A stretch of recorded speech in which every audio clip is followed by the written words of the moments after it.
Now, you might want to pause whatever you're doing, even if you're listening on the podcast and you're getting ready for work or you're in the middle of this or that or the other. Just wait, let me talk to you about the shielded warrior. Because in the middle of all this that we're talking about, surviving dream killers, I've talked from the very beginning, and every segment I've said something about lifting the shield of faith, quenching the fiery darts of the enemy against it. Don't let it smolder and burn your heart out. But we've looked at the troops of archers. They all come from one or two or three disciplines. They come from either the discipline of an envy and jealous nature, or they come from the discipline of a temptation, or they come from the discipline of slander. Now, I don't want to argue theology with all you guys that are so smart, but remember, whenever you boil it all down, you can boil them right down to where these archers shoot their flights of arrows and sorrows from those places. So, we can go up behind a rock somewhere, get up on a hill, and look down at the shielded warrior, and we can see how his courage is while the archers are grieving him.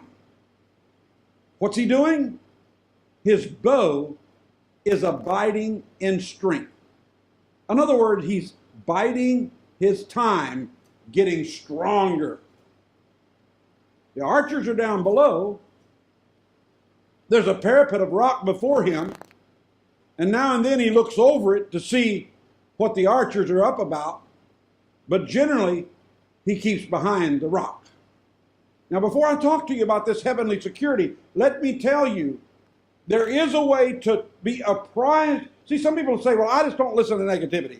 In fact, I had a friend one time that he got so big in the ministry that I called one day and they said, if it's not a positive word, we cannot give it to him. He does not deal with negativity at all. We only give him positive things. And I thought, this is a mistake. And I was never able to tell him. And later he got further and further and further into the place that only positivity is the strength. There must be a balance. And you must be able to look at the arrows flying without it burning you up. How do you do that? Shield of faith. Poke your head up, put your head back down. There's a heavenly security because you are set on a rock. That rock is Christ Jesus. The honor that you have in you, the dignity. Some days you're just going to not want to carry on. But this is a day that you need to say, wait a minute. I'm careless of all that's below me. I'm climbing up on my rock. I have flown out of that situation, and I'm going to follow the track of the wild goat and look at how the warrior is operating down below me.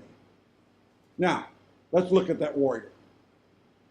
First, we notice he has a bow for himself. That's where Joseph was looking. What was his bow? He looks defenseless. He looks like they keep throwing him in the well. His bow abode in strength. It was his mind. He could have retaliated if he pleased. But he was quiet. Didn't combat with them. He waited on his gift to be needed. Later on, when he began to grow strong, when he was in Potiphar's house, he could have vended trouble down on the brothers down in the land that they were already weakening in because of whatever line they crossed with God, and the land went into famine. He might have drawn his bow with all of his strength and sent his weapon into their hearts with far greater precision than they had ever done to him. But mark his quietness. He rests, stretches his mighty limbs. His bow abode in strength. Now he seemed to say, rage on. I remember saying this in many times. Let your arrows do whatever. Do whatever you got to do. Take your best shot. Empty your quivers on me. Let your bowstrings be worn out. And let the wood be broken with its constant bending. But here I am, stretching myself in safe repose. My bow abides in strength. That's what Joseph propositioned to himself every day. You've got to look forward to saying, I have other work to do besides shooting at those that are shooting at me. My arrows are against the foes of God, not my enemies, the enemies of the Most High. I can't waste an arrow on pitiful sparrows or birds. It's beyond nobility. Go up into the honor that you have as a called man or woman of God. Go up in the honor that you have for your visions, your ideas, your dreams. If you go down into that war, you will succumb to one of the troops that have come after you, for you are but one against many, and you will find yourself suffering, and you will not survive the dream killers. But remain behind your rock. Remain behind your rock. Pray for them that despitefully use you. Despise the devil. Despise that spirit. Pray that they will be released from it. Loose them to their own wisdom. Bless them that curse you. I many thousands of times have blessed men to where that they would forget that I exist. I want you to mark well the soldier, the warrior's quietness in this. We don't hear anything about Joseph ever kicking back at any of this. He's not rattling his sword. He's not rattling his bow. He's not always moving. He abides. I'm calling on you today in this Take 10 session to abide. Hold on. Take no notice of the attack. The archer sorely grieved Joseph, but he did not turn his bow against them. I remember when the host of Israel was under such great strain, and the voice came from heaven and said, this is my battle. This is not yours. Then they had to repeat, this is the Lord's battle. This is not mine.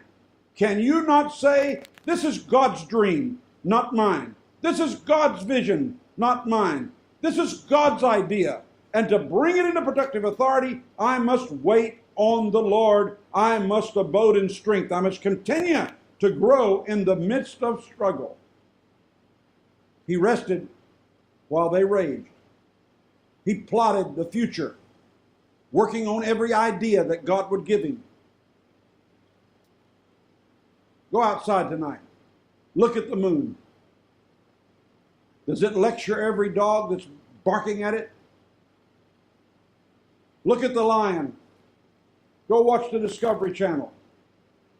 Does he turn aside to everything that barks at him?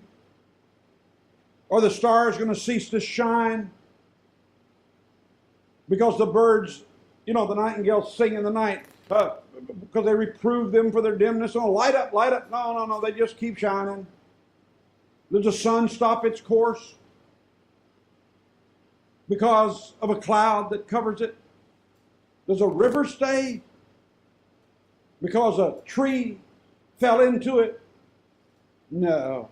God's universe moves on and on and on and on. If you'll come with it, God will take you with him, and you can survive this thing. It's not going to be stayed by the censure of men. It's not going to be moved by the praise of men.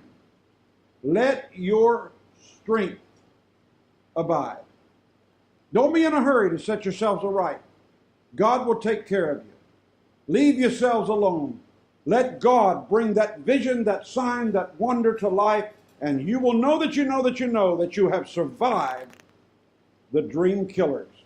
God bless you. See you next time.